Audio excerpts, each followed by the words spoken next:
Hello नमस्कार दोस्तों। तो 9 दिसंबर को एक और धमाकेदार एसएमई ऐप ओपन होने जा रहा है धनलक्ष्मी क्रॉप साइंस लिमिटेड का। तो देखेंगे हम कंपनी के काम के बारे में, उसके बाद जानेंगे आईपीओ डिटेल, कंपनी के फाइनेंशियल कैसे हैं, ग्रे मार्केट में डिमांड कैसी चल रही है, और अंत में बताएंगे अपना व्यू कि इस एसएमई ऐप में अप्लाई करना है जिसको अवॉइड करना। तो सबसे पहले देख ले रहे हम कंपनी के काम के बारे में। तो धनलक्ष्मी क्रॉप साइंस लिमिटेड की स्थापना 2005 में हुई थी और कंपनी जो सीड्स अर्थात बीज होते हैं हमारे उनको डेवलप करके तथा प्रोसेसिंग करके यह कंपनी सेल करती है। और कई वैरायटी के जो हमारी फसल हैं या वेजिटेबल्स हैं तो इनके बीज ही सेल करती है। कंपनी बीजों को हाइब्रिड बना के एंड बेटर प्रोडक्ट क्वालिटी देकर ही सप्लाई करती है। मार्च 2024 तक कंपनी ने कुल 24 डिफरेंट क्रॉप्स एंड वेजिटेबल्स के जो बीज हैं वो सप्लाई किए हुए हैं। कंपनी अपने प्रोडक्टों को 5 स्टेटों में सप्लाई करती है और इसमें अधिकांश देख लिया जाए तो जो कॉटन के सीड्स होते हैं उनसे इनका रेवेन्यू बहुत ज़्यादा आता है। लगभग 75% रेवेन्यू इनके कॉटन सीड से ही आता है। बाकी जो 25% का रेवेन्यू है इनका कई सारे वेजिटेबल्स एंड जो हमारी फसलें हैं जैसे कपास, गेहूँ, जीरा, बाजरा, मक्का, चना, भिंडी, हरा चना एंड सोयाबीन, मिल्की, सरसों, मूंगफली, काला चना, ग्वार, अरंडी, तिल, ज्वार, धनिया, लाल चना, हरी मटर, प्याज, लहसुन और भी बहुत सारे बीज हैं जिनसे इनका 25% का रेवेन्यू आता है। और दिसंबर 2024 तक कंपनी में कुल 56 परमानेंट एम्प्लॉय काम कर रहे थे। तो कंपनी का काम तो आपको समझ में आ गया होगा कि कंपनी का मेनली काम सीड्स को हाइब्रिड बना के एंड बेटर क्वालिटी देकर मार्केट में सेल करना है। और आईपीओ डिटेल जानने से पहले आप हमारे चैनल को सब्सक्राइब जरूर कर लें ताकि आपको समय समय पर आईपीओ संबंधी जानकारी और एसएमई आईपीओ संबंधी जानकारी मिलती रहे। चलिए अब देख ले रहे हम आईपीओ की डिटेल के बारे में। आईपीओ 9 दिसंबर को ओपन होने जा रहा है और 11 दिसंबर तक यह ओपन रहेगा। प्राइस बैंड 52 रुपये से 55 रुपये पर शेयर रखा गया। तो 55 रुपये प्राइस बैंड भरकर ही इस एसएमई आईपीओ को अप्लाई करना। लॉट साइज 2000 शेयरों का रखा गया है। टोटल यूज साइज 23.8 करोड़ का रखा गया जिसके तहत पूरे के पूरे फ्रेशर्स हुआ अर्थात नए जारी कर रही है। अलॉटमेंट 12 दिसंबर को आपको पता चल जाएगा और यदि आपको आई प्लॉट नहीं होता है तो 13 दिसंबर तक आपके पैसे रिफंड वापस आपके अकाउंट में आ जाएंगे। लिस्टिंग डेट 16 दिसंबर रखी गई है।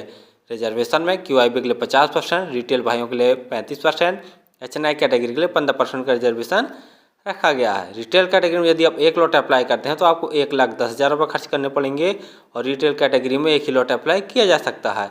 यदि एचएनआई कैटेगरी में अप्लाई करना चाहते तो कम से कम 2 लॉट अप्लाई करने पड़ेंगे जिसके लिए आपको 2,20,000 रुपये खर्च करने पड़ेंगे। आईपीओ आने के पहले इनकी प्रोमोटर होल्डिंग 76.7% थी। आईपीओ आने के बाद इनकी प्रोमोटर होल्डिंग 56.37% जैसी बचेगी।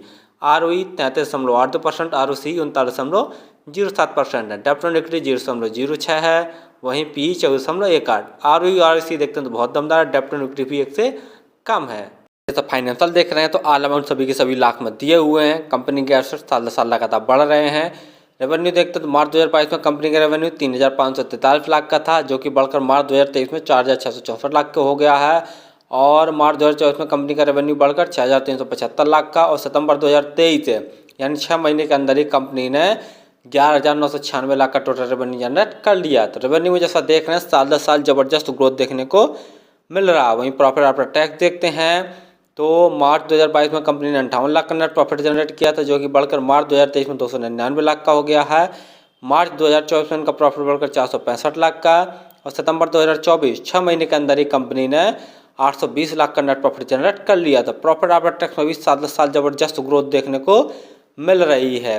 नेटवर्थ वो भी बढ़ रही है। रिजर्व कंपनी का मार्च 2022 में 439 लाख का था जो कि बढ़कर सितंबर 2024 में 1,232 लाख का हो गया। वहीं बोरिंग देखते हैं तो मार्च 2022 में कंपनी के ऊपर 913 लाख की बोरिंग थी जो कि बढ़कर सितंबर 2024 में घटकर 768 लाख ही बची है। तो ये कहीं ना कहीं पॉजिटिव है कि कंपनी ने रिजर्व को बढ़ाया और बोरिंग को कम किया है। जीएमपी ग्रे मार्केट प्रीमियम देख लिया जाए तो 28 रुपये पर शेयर की ग्रे मार्केट में डिमांड निकल कर आ रही है और 2,000 शेयरों का एक लॉट है। तो 28 गुणा 2,000 करके देखते हैं तो एक लॉट में लगभग 56,000 जैसा प्रॉफिट निकल कर आ रहा है। परसेंट वाइज देखा जाए तो लगभग 51% जैसा प्रॉफिट चल रहा है और ग्रे मार्केट में डिमांड घटती बढ़ती रहती है।